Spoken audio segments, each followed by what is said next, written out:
I hate being weak. This is what got me where I am in life now. So I used to be a gamer, so I used to spend all my time on my computer and my PS3 playing games and really grinding because that's really what I cared about until I hit my early 20s and I started picking up calisthenics. Now this year I decided to learn the one arm front lever in 30 days. This one arm front lever skill usually takes people over a year to learn, and I'm going to try and learn it in 1/12 of the time. And if I don't get it in 30 days, I will never train the skill again. I'm an all or nothing person, so I thought, what's the best punishment for me not getting the skill in 30 days? Well, it's not being able to train it at all. So that's what I'm doing. And the second part of the punishment, if I don't get it in 30 days, I'm going to have to wear some kind of outfit from my girlfriend's wardrobe on stream for my viewers to see while doing a workout. So that's not going to be very fun either. It's going to be pretty hilarious, but that's something I don't want to do. Before I get ahead of myself, what actually is the one arm front lever? The one arm front lever is an asymmetric advanced pulling skill that requires a lot of strength in the biceps, the lats, the obliques, and the muscles of the upper back to keep the shoulder blades very stable. And this skill overall is one that very few people in the world can do. So on day 0, you can see that I couldn't really hold this. I could kind of get in the position, but the balance was really the hard bit. And in calisthenics, there are things called static skills, also known as isometrics. These are skills where you'll hold yourself stationary fighting gravity. So if you're dropping slowly or you're kind of moving dynamically, this doesn't count as a static skill. And usually you have to hold at least 4 seconds solid hold, not moving for it to count. So in this challenge, I wanted to hold at least 4 seconds stationary, good form for it to count, or I would have to put on, you know, that dress or those heels or something like that, and I did not want to do that. So like in life, when you're trying to obtain some kind of goal, you need to make a plan in order to get there. So if you don't make a plan, you plan to fail. So of course, I made a workout plan to try and achieve the one arm front lever in 30 days. I looked online, I tried to research the best exercises that worked for most people, and I found a lot of front lever raise exercises, you know, front lever pulls, front lever raises, dynamic exercises seem to work really well for this skill. So I included that in my workout plan. And then the second thing I also included was using bands. Resistance bands is something I always use, and it's basically a cheat code for me to learn skills, and I found for other people it works really well. So I was going to include bands as well. So there is something I need to tell you guys, and that's doing these 30-day challenges, they do have a seriously high injury risk. That's because you're training really high intensity and really high volume in order to gain the strength quickly to learn the skill. So I wouldn't recommend doing these 30-day challenges, but if you are, do them intuitively. So that's something I learned from my other one arm handstand 30-day challenge. I absolutely destroyed my forearms, and it also ruined my progress in a lot of other calisthenics skills during the rest of the year. So I'm avoiding overtraining at all costs and just training intuitively. So after day 1, my arms, lats, and obliques were seriously sore. This is one of the first one arm pulling workouts I've done since doing my one arm pull-up training. So it's been at least a year. And of course I have the foundation, so I am quite advanced in pulling skills, which is why I'm able to start this challenge. I wouldn't start this challenge from scratch. If you don't have the foundation,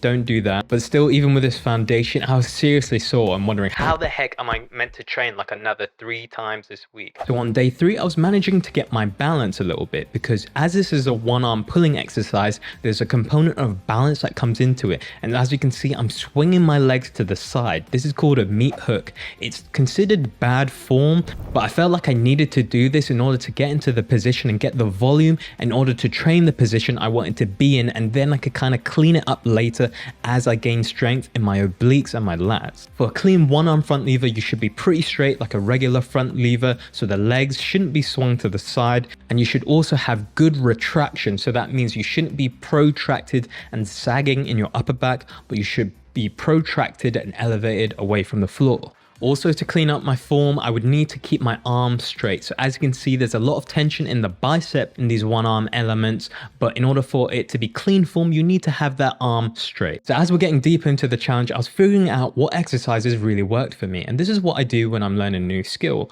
And I made a list for you guys. Firstly, I take the time to figure out what moves allow me to feel the position, but make it obtainable. I then construct a plan to target my major weak point once I've figured that out. And then I train over a long period period of time without rushing to avoid injury. That's usually what I do when I'm training a new skill, but because this is a 30-day challenge, I've kind of condensed it. I'm trying to figure out what exercises work while training high volume and high intensity. Again, this isn't optimal, but when you're doing a challenge like this, it's kind of what you have to do. So as you can see, we didn't have the luxury of time. I just had to figure it out as I go. And I know some of you will feel like this when you're doing your training for your calisthenics skills. You don't really know exactly what will work, but you're just kind of figuring it out as you go.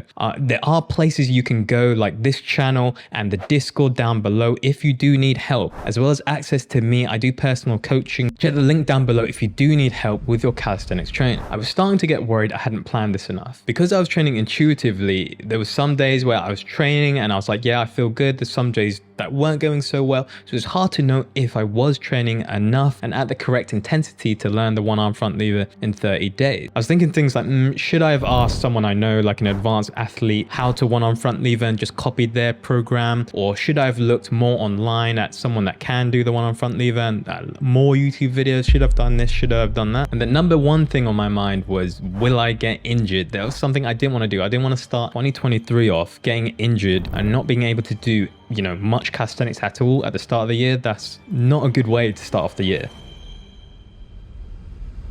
But you know, as we got midway through the challenge, it was actually going pretty all right. I trained on stream with Barkage and Elias Page, and I did the one arm front lever, and you could see they were saying, you know, that's pretty valid. So I knew I was on the right track at least. I was getting this weird cramp, like up here on like my upper abs, just because I was squeezing so hard like every other day in my obliques and my core. I did get that weird cramp. I was hoping that wouldn't, you know, go into something a little bit more severe, but overall, you know, it was okay. I was getting little things here and there like that cramp, but overall the training was going okay at this point. However, a big issue started forming very quickly. I was starting to get weaker.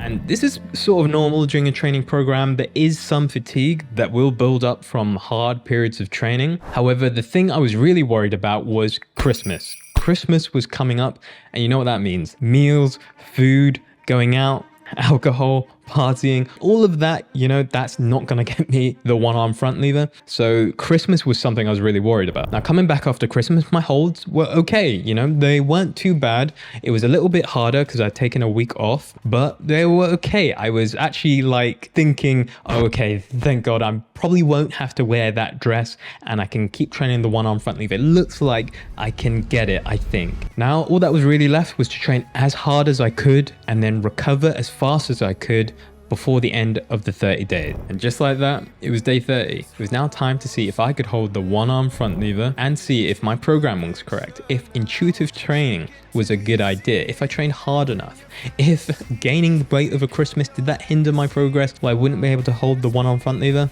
It was now just time to find out.